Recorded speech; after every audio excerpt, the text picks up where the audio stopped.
अगर किसी घर के दीवार में इंसान की राख मिली हो, अगर उस घर में रात 12 बजे ही दिए अपने आप जल उठे हो, अगर उस घर में रहने वाला बच्चा शमशान की तरफ देखकर गिनती करता हो, तो समझ लेना वो गिनती जिंदा लोग की है। यह कहानी उस घर की है जो शमशान के पास नहीं बना था, बल्कि शमशान से जुड़ा हुआ था। शहर से दूर एक टूटी हुई सड़क थी, यहाँ मोबाइल का नेटवर्क पहले मरता था और यहाँ हिम्मत बाद में। सड़क के दोनों तरफ ऊंचे पेड़ थे, जिसकी डालियां दिन में भी रोशनी को रोक लेती थी। चलते चलते हवा में जली हुई लकड़ी की बदबू आने लगती थी। फिर दिखता था शमशान, और शमशान से सिर्फ 20 कदम पहले एक पुराना काला सा घर खड़ा था। ना उसका कोई नंबर था, ना कोई नाम। घर ऐसा लगता था जैसे किसी ने बनाया नहीं, बल्कि जमीन ने उगल दिया हो। गाँव वाले उस रास्ते से भी दिन में तेज चलते हैं और रात में कोई जाता ही नहीं था। 8 साल पहले उस घर में एक परिवार आया, रमेश और उसकी पत्नी और उसका 8 साल का बेटा मोनू। गरीब ने रमेश को मजबूर कर दिया था,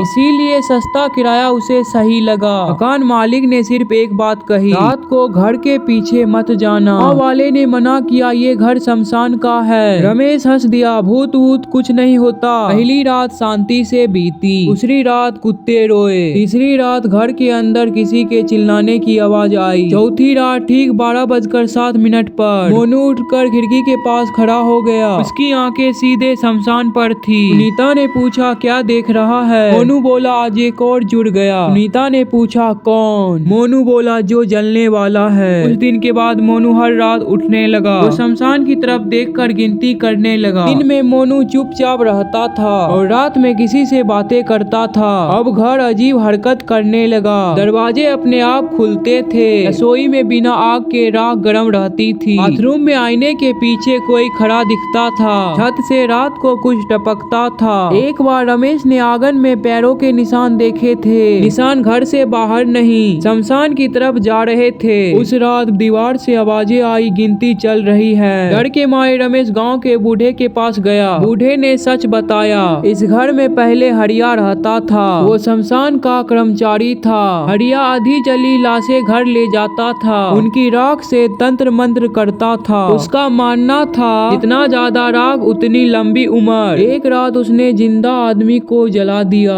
गांव वाले ने गुस्से में भी हरिया को वहीं पर जिंदा जला दिया। मरते वक्त हरिया चिल्लाया, अब सब मेरे साथ जलेंगे। उस रात हवा रुकी हुई थी, घड़ी में 12 बजे। घर के सारे दिए अपने आप जल उठे। मोनू जोर से हंसने लगा, गिनती पूरी हो गई। शमशान में कई चिताएं अपने आप जलने लगी। मोनू की त्वचा जलती लकड़ी जैसी गर्म थी। दीवार पर राख से लिखा था, घर पूरा हुआ। सुबह गांव वाले पहुंचे, घर खाली था। शमशान में 3 नई राख की ढेरियां थी। आज भी वो घर खाली है। अगर कहते हैं रात के 12 बजे कोई वहाँ पर रुकता है, तो खिड़की में एक बच्चा दिखता है, वो उंगली पकड़कर गिनता है और गिनती रुक जाती है, तो समझ लो अब आपकी बारी है। वीडियो अच्छा लगा तो वीडियो को लाइक और चैनल को सब्सक्राइब करना ना भूलना।